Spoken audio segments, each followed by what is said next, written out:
ಇದು 4 ಮಹಿಳೆಯರ ಸ್ವಾವಲಂಬಿ ಬದುಕಿನ ಕತೆ. ಕೊಪ್ಪಳ ತಾಲೂಕಿನ ಹೊಸಹಳ್ಳಿಯ ದರಿಯಾಜ್ ಬೇಗಂ, ಶಶಿಕಲಾ, ಮುಮ್ತಾಜ್, ಆಶಾಬಿ ನರೇಗಾದಡಿ ಕೆಲಸ ಮಾಡುತ್ತಲೇ ಏನನ್ನಾದರೂ ಸಾಧಿಸುವ ಕನಸು ಕಂಡರು.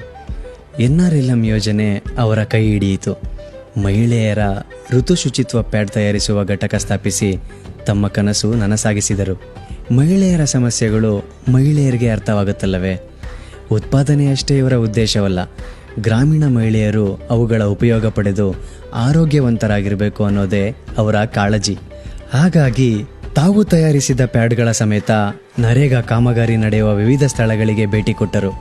ಅಲ್ಲಿ ಕೆಲಸ ಮಾಡುವ ಮಹಿಳೆಯರಿಗೆ ಋತು ಶುಚಿತ್ವದ ಜಾಗೃತಿ ಮೂಡಿಸಿದರು.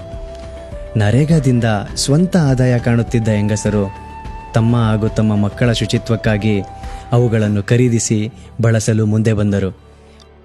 ಒಂದು ನಿಮಿಷ ಇರಿ, ಇಲ್ಲಿಗೆ ಕತೆ ಮುಗಿಯುವುದಿಲ್ಲ. ಹೊಸದೊಂದು ಅಧ್ಯಾಯ ತೆರೆದುಕೊಳ್ಳುತ್ತದೆ. ಕೊಪ್ಪಳ ಜಿಲ್ಲೆ ಯಲಬುರ್ಗಾ ತಾಲೂಕಿನ ಹೊನ್ನೆಗೆರೆ ಗ್ರಾಮದ ಈ ವಿದ್ಯಾರ್ಥಿನಿಯರೇ ಇಲ್ಲಿ ಕೇಂದ್ರ ಬಿಂದು. ಅಶ್ವಿನಿ, ಸಾವಿತ್ರಿ, ಸಂಗೀತ, ಬಸವಣ್ಣಮ್ಮ ತರಹದ ವಿದ್ಯಾರ್ಥಿನಿಯರ ಆಲೋಚನೆ ಮತ್ತೊಂದು ಎತ್ತರದ್ದು. ಬಳಸಿದ ಶುಚಿತ್ವ ಪ್ಯಾಡ್ಗಳನ್ನು ಎಲ್ಲೆಂದರಲ್ಲಿ ಬಿಸಾಡುವುದು ಪರಿಸರದ ಮೇಲಷ್ಟೇ ಅಲ್ಲ, ಆರೋಗ್ಯದ ಮೇಲೂ ಪರಿಣಾಮ ಬೀರುವಂಥದ್ದು. ಇದು ಆ ವಿದ್ಯಾರ್ಥಿನಿಯರಿಗೆ ಅರ್ಥವಾಯಿತು. ಇವರು ಮನೆ ಮನೆಗೆ ಹೋಗಿ ಹೆಂಗಸರಲ್ಲಿ ಬಳಸಿದ ಪ್ಯಾಡ್ಗಳ ಸಮರ್ಪಕ ವಿಲೇವಾರಿ ಕುರಿತು ಜಾಗೃತಿ ಮೂಡಿಸಿದರು. ಸ್ವಚ್ಛ ಭಾರತ್ ಮಿಷನ್ ವತಿಯಿಂದ ಕಸ ಸಂಗ್ರಹಿಸಲು ವಾಹನ ಬರುತ್ತದೆ. ಅದರಲ್ಲಿ ಸ್ಯಾನಿಟರಿ ಪ್ಯಾಡ್ ಸಂಗ್ರಹಿಸುವುದಕ್ಕೆಂದೇ ವಿಶೇಷ ವ್ಯವಸ್ಥೆ ಮಾಡಲಾಗಿರುತ್ತದೆ. ಬಳಸಿದ ಪ್ಯಾಡ್ಗಳನ್ನು ಮಹಿಳೆಯರು ಅಲ್ಲಿ ಹಾಕಲು ಆರಂಭಿಸಿದರು. ಇದನ್ನು ಗ್ರಾಮದ ಹೊರವಲಯದಲ್ಲಿರುವ ಸ್ವಚ್ಛ ಸಂಕೀರ್ಣ ಘಟಕಕ್ಕೆ ತರಲಾಗುತ್ತೆ. ನಂತರ ಇನ್ಸಿನರೇಟ್ ಯಂತ್ರದಲ್ಲಿ ಸುರಕ್ಷಿತವಾಗಿ ಸುಟ್ಟು ಬೂದಿಯಾಗಿಸುತ್ತಾರೆ.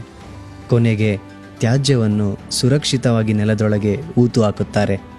ಗ್ರಾಮೀಣ ಅಭಿವೃದ್ಧಿ ಇಲಾಖೆಯ ನಾನಾ ಯೋಜನೆಗಳು ಈಗ ಹಳ್ಳಿಗಳಿಗೆ ಸ್ವಾವಲಂಬನೆಯನ್ನು ತುಂಬುತ್ತಿವೆ, ಆರೋಗ್ಯ ಜಾಗೃತಿಯನ್ನು ಮೂಡಿಸುತ್ತಿವೆ.